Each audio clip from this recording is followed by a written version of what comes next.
Book 4, Canto 4, The Quest. The world ways opened before Savitri. At first a strangeness of new brilliant scenes peopled her mind and kept her body's gaze. But as she moved across the changing earth, a deeper consciousness welled up in her. A citizen of many scenes and climes, each soil and country it had made its home. It took all clans and peoples for her own, till the whole destiny of mankind was hers. These unfamiliar spaces on her way were known and neighbours to a sense within. Landscapes recurred like lost, forgotten fields. Cities and rivers and plains her vision claimed like slow recurring memories in front. The stars at night were her past's brilliant friends. The winds murmured to her of ancient things, and she met nameless comrades loved by her once. All was a part of old forgotten selves. Vaguely, or with a flash of sudden hints, her acts recalled a line of bygone power. Even her motion's purpose was not new. Traveller to a prefigured high event, she seemed to her remembering witness soul to trace again a journey often made.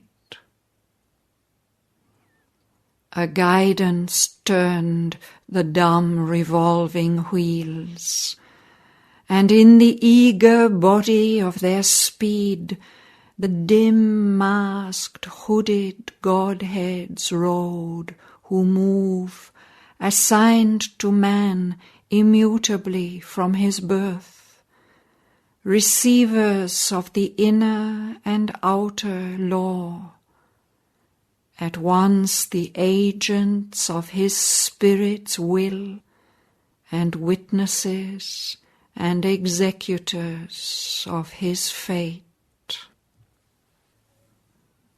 Inexorably faithful to their task, they hold his nature's sequence in their guard, carrying the unbroken thread old lives have spun. Attendants on his destiny's measured walk, leading to joys he has won and pains he has called. Even in his casual steps they intervene. Nothing we think or do is void or vain. Each is an energy loosed and holds its course.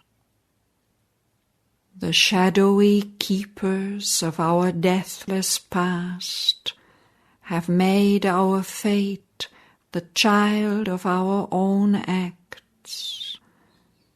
And from the furrows laboured by our will, we reap the fruit of our forgotten deeds.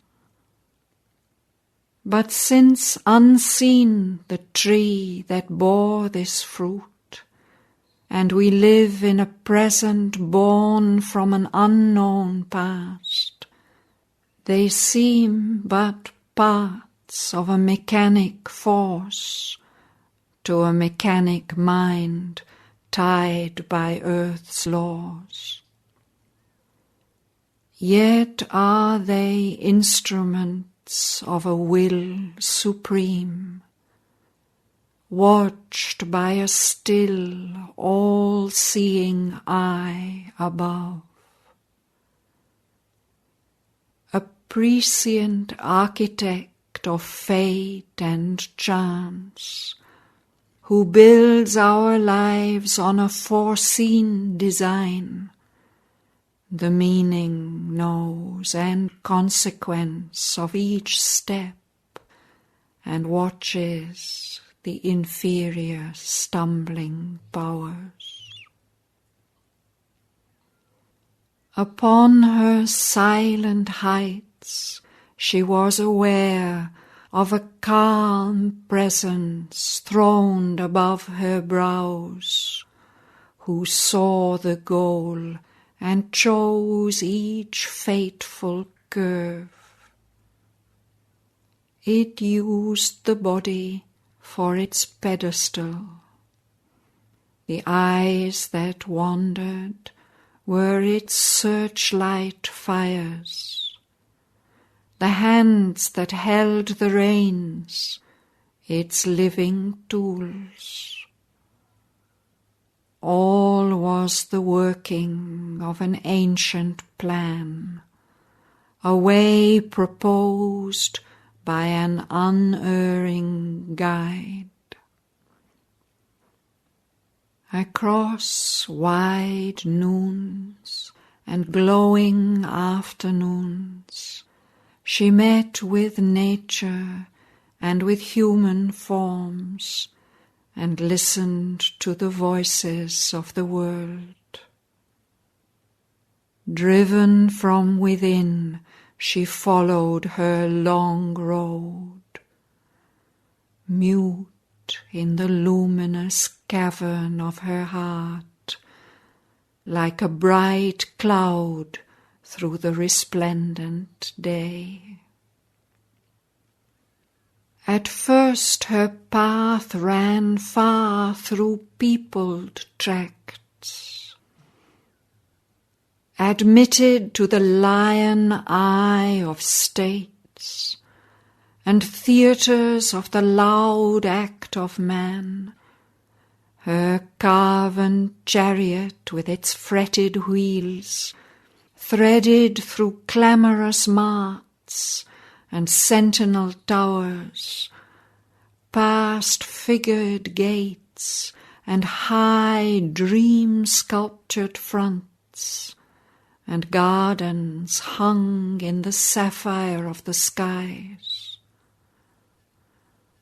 Pillared assembly halls with armoured guards, small fanes where one calm image watched man's life, and temples hewn as if by exiled gods to imitate their lost eternity.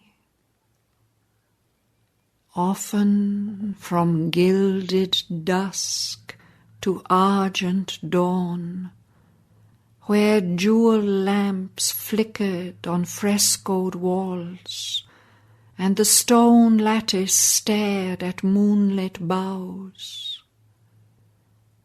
Half conscious of the tardy listening night, dimly she glided between banks of sleep, at rest in the slumbering palaces of kings.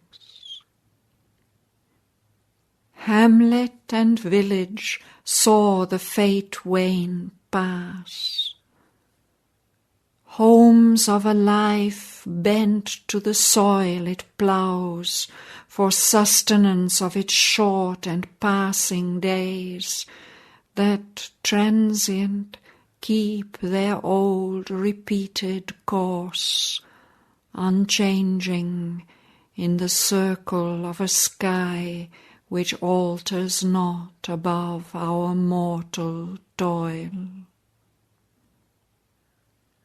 Away from this thinking creature's burdened hours, to free and griefless spaces now she turned, not yet perturbed by human joys and fears. Here was the childhood of primeval earth. Here timeless musings, large and glad and still, men had forborne as yet to fill with cares.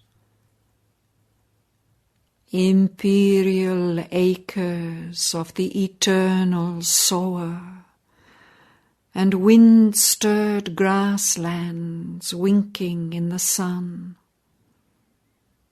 or mid green musing of woods and rough-browed hills, in the grove's murmurous bee air humming wild, or past the long lapsing voice of silver floods, like a swift hope journeying among its dreams, hastened the chariot of the golden bride.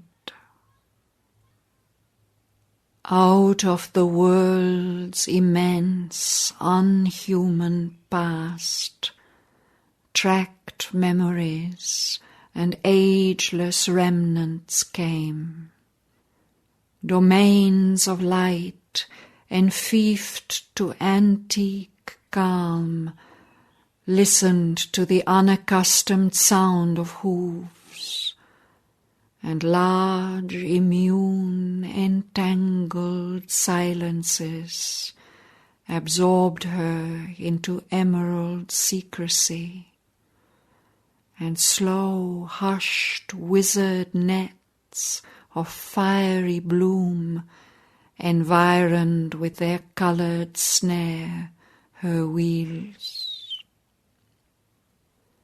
The strong, importunate feet of time fell soft along these lonely ways, his Titan pace forgotten, and his stark and ruinous rounds.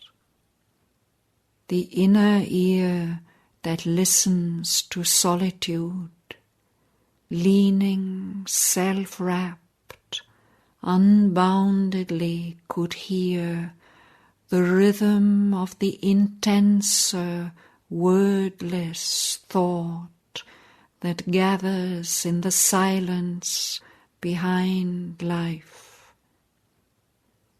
And the low, sweet, inarticulate voice of earth, in the great passion of her sun-kissed trance, ascended with its yearning undertone. Afar from the brute noise of clamorous needs, the quieted, all-seeking mind could feel, at rest from its blind outwardness of will, the unwearied clasp of her mute, patient love, and know for a soul the mother of our forms. This spirit, stumbling in the fields of sense, this creature bruised in the mortar of the days, could find in her broad spaces of release. Not yet was a world all occupied by care. The bosom of our mother kept for us still her austere regions and her musing depths, her impersonal reaches lonely and inspired, and the mightinesses of her rapture haunts. Muse-lipped she nursed her symbol mysteries, and guarded for her pure-eyed sacraments the valley clefts between her breasts of joy, her mountain altars for the fires of dawn, and nuptial beaches where the ocean couched, and the huge chanting of her prophet woods. Fields had she of her solitary mirth, plains hushed and happy in the embrace of light, alone with the cry of birds and hue of flowers, and wildernesses of wonder lit by her moons, and grey seer evenings kindling with the stars, and dim movement in the night's infinitude. August, exulting in her Maker's eye, she felt her nearness to him in earth's breast, conversed still with a light behind the veil, still communed with eternity beyond. A few and fit inhabitants she called to share the glad communion of her peace. The breadth, the summit were their natural home. The strong king sages, from their labour done, freed from the warrior tension of their task, came to her serene sessions in these wilds. The strife was over, the respite lay in front. Happy they lived with birds and beasts and flowers and sunlight and the rustle of the leaves, and heard the wild winds wandering in the night, mused with the stars in their mute constant ranks, and lodged in the mornings as in azure tents, and with the glory of the noons were one. Some deeper plunged.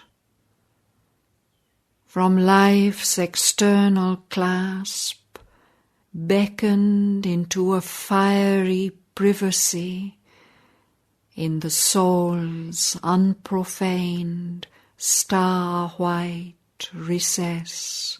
They sojourned with an ever-living bliss.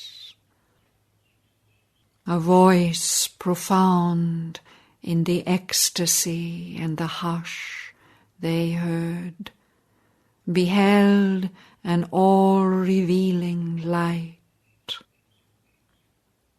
All time made difference they overcame. The world was fibred with their own heartstrings, close drawn to the heart that beats in every breast. They reached the one self in all through boundless love. Attuned to silence and to the world rhyme, they loosened the knot of the imprisoning mind. Achieved was the wide, untroubled witness gaze. Unsealed was nature's great spiritual eye. To the height of heights rose now their daily climb. Truth leaned to them from her supernal realm. Above them blazed eternity's mystic suns. Nameless, the austere ascetics without home, abandoning speech and motion and desire, aloof from creatures, sat absorbed, alone, immaculate in tranquil heights of self, on concentration's luminous, voiceless peaks. World-naked hermits with their matted hair, immobile as the passionless great hills around them grouped like thoughts of some vast mood, awaiting the infinite's behest to end.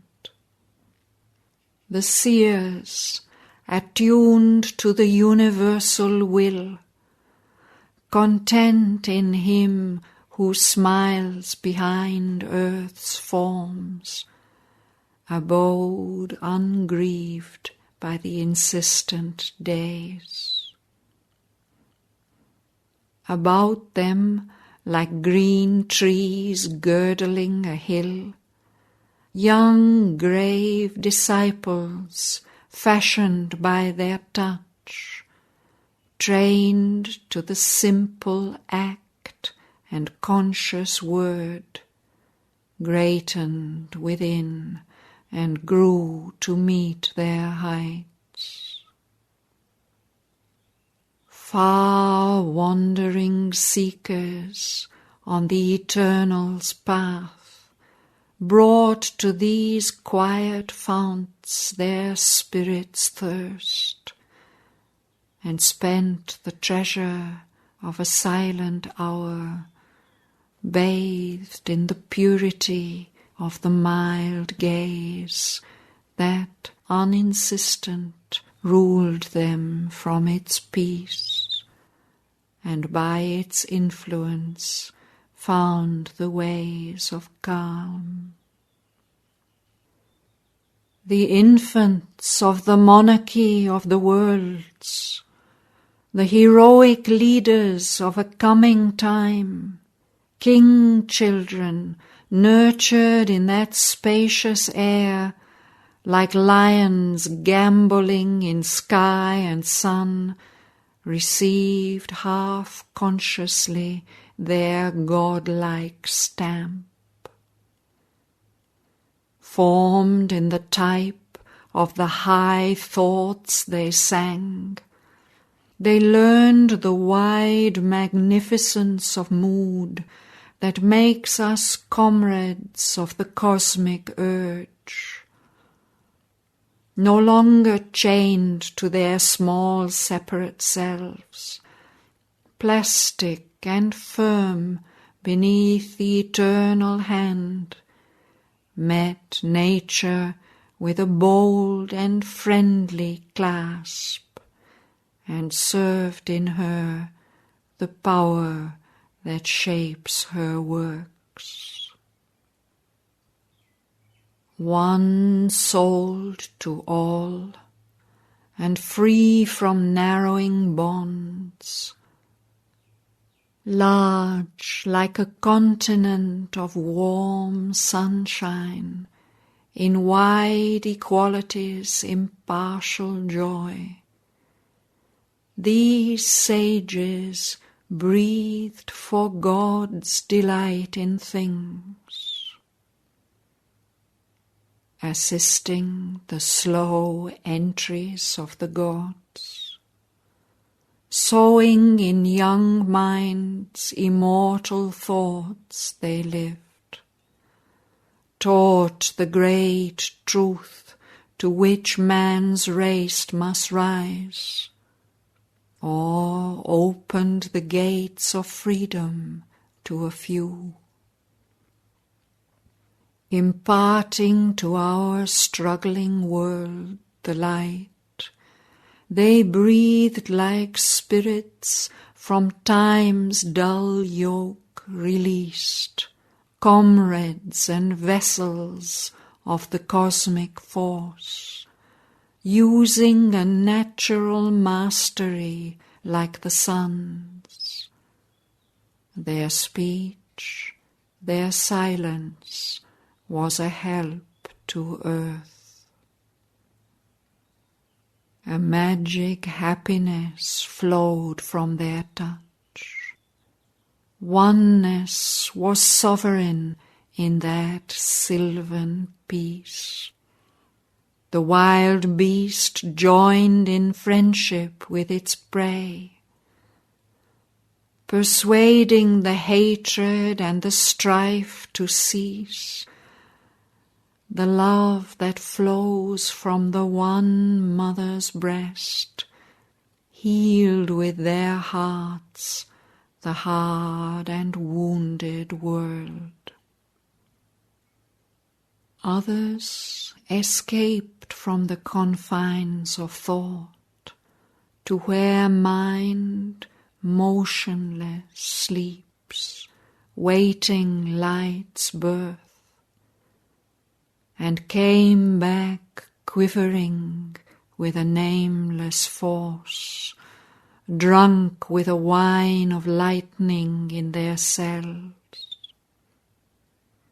Intuitive knowledge leaping into speech, seized, vibrant, kindling with the inspired word, hearing the subtle voice that clothes the heavens, carrying the splendor that has lit the suns. They sang infinity's names and deathless powers in meters that reflect the moving worlds, sights, sound waves breaking from the soul's great deeps. Some, lost to the person and his strip of thought, in a motionless ocean of impersonal power, sat mighty, visioned with the infinite's light.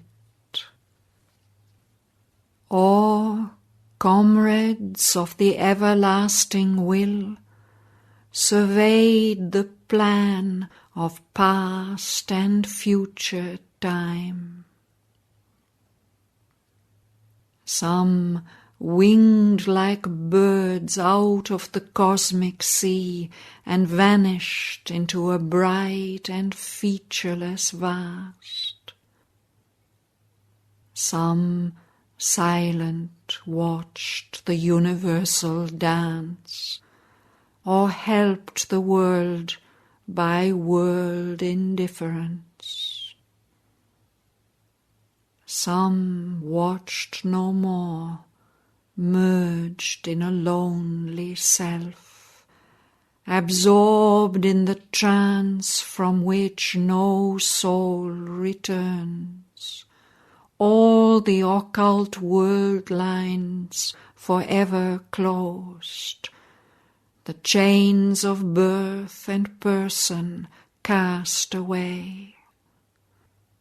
Some, uncompanioned, reached the ineffable.